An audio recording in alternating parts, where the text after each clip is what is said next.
বহাগ মাহৰ এই প্ৰাক্ষণত আমি ইয়াত উপস্থিত হৈছোঁ বিংশতম ৰঙালী বিহু উদযাপনৰ উদ্দেশ্যলৈ। এই ৰঙালী বিহু উদযাপনৰ আমাৰ প্ৰথম কাৰ্যসূচী হিচাপে আজি পতাকা উত্তোলন কাৰ্যসূচীৰ বাবে আমি ইয়াত সমাবেত হৈছোঁ। সৰ্বপ্ৰথমে মই বিংশতম ৰঙালী বিহু উদযাপন সমিতিৰ মাননীয় সভাপতি মহোদয়ক অনুৰোধ জনাম যে তেখেতৰ পবিত্ৰ হাতেৰে পতাকা উত্তোলন কৰি আমাৰ আজিৰ এই উদযাপনভাগী শুভাৰম্ভণি কৰে বুলি আশা কৰিছোঁ।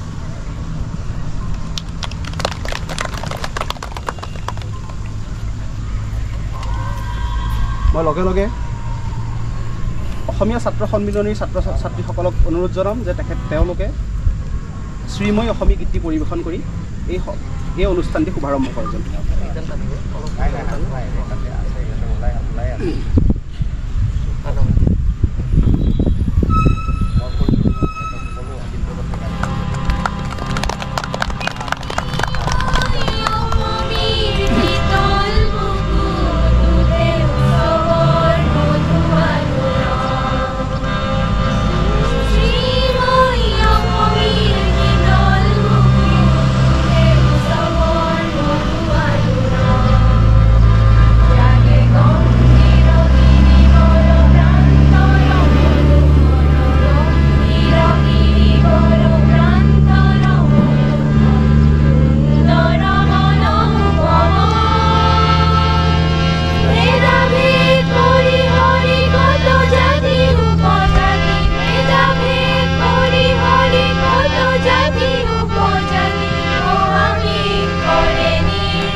অসমীয়া ছাত্ৰ সন্মিলনীৰ সমূহ ছাত্ৰ ছাত্ৰীক ধন্যবাদ জনাই পৰৱৰ্তী অনুষ্ঠানৰ বাবে আমি আগবাঢ়িব বিচাৰিছোঁ।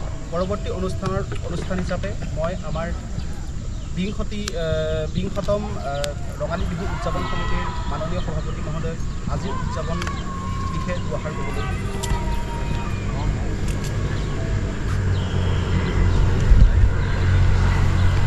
ৰাজীৱ গান্ধী বিশ্ববিদ্যালয়ৰ সকলো শিক্ষক শিক্ষাৰ্থীবৃন্দ, কৰ্মচাৰীবৃন্দ, ছাত্ৰ ছাত্ৰীসকল আৰু ইয়াত সমবেত হোৱা অসমীয়া ৰাইজ, জয় জয়তে মই সকলোলৈকে ৰঙালী বিহু আৰু নতুন বছৰৰ অভিনন্দন শুভেচ্ছা জনাইছোঁ। আজি আমি সকলো ইয়াত সমবেত হৈছোঁ বিশ্ববিদ্যালয়ৰ যি ৰঙালী বিহু ভাগ বিংশতম ৰঙালী বিহু উদযাপন কৰিবলৈ লৈছোঁ।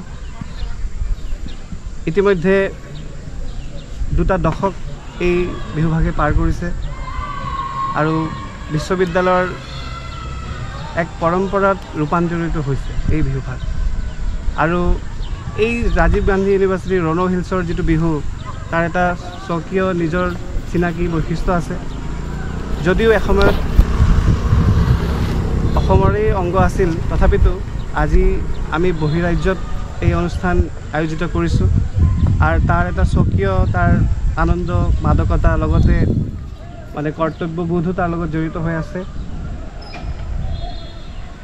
বিশেষকৈ যোৱাটো 8টা বছৰ মই ইয়াত বিহু উদযাপনৰ লগত জড়িত হৈ আছোঁ। মাজত 2টা বছৰ কোভিডৰ কাৰণে আমি আয়োজন কৰিব পৰা নাই কিন্তু অন্যান্য যিসকল লোক আছে ইয়াত বা বিভিন্ন জাতি জনগোষ্ঠীৰ লোক সেইসকলৰো আমাৰ প্ৰতি এটা আন্তৰিক ভাৱ তেওঁলোকৰ আছে আৰু এই যে সম্প্ৰীতিৰ এনাজৰীডাল আৰু যাতে দৃঢ় হয় আগন্তুক দিনত ৰাজীৱ গান্ধী বিশ্ববিদ্যালয়ৰ এই বিহু যাতে যুগমীয়া হওক আৰু আকৌ এবাৰ সকলোলৈকে মই বিহুৰ শুভেচ্ছা জ্ঞাপন কৰিছোঁ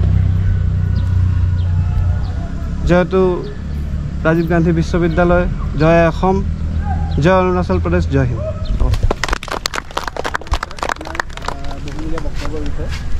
ভূপেন হাজৰিকাদেৱে অৰুণাচলৰ জাতীয় সংগীতটো লিখোঁতেই তেওঁলোকে হামাৰা অৰুণাচল বুলি কৈ পেলাই এটা সম্প্ৰীতিৰ বান্ধোনডাল কটকটীয়া কৰিবলৈ চেষ্টা কৰিছিলে আমি পৰৱৰ্তী অনুষ্ঠানলৈ আগবাঢ়িব বিচাৰিছোঁ আৰু মই আমাৰ অসম ছাত্ৰ সন্মিলনীৰ মাননীয় সাংস্কৃতিক সম্পাদক সুদীপ্তক মই অনুৰোধ জনাইছোঁ যে এটা ঢোলৰ চাপৰেৰে আজিৰ এই অনুষ্ঠানটি আৰম্ভণি কৰিবলৈ মই অনুৰোধ জনাইছোঁ আৰু সকলোৱে সুদীপ্ত আমাৰ সাংস্কৃতিক সম্পাদকৰ লগত সহযোগ কৰি আমাৰ অনুষ্ঠানটি শুভাৰম্ভ এটি বিহুৰে কৰিবলৈ মই অনুৰোধ জনাইছোঁ সকলোকে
Thank you.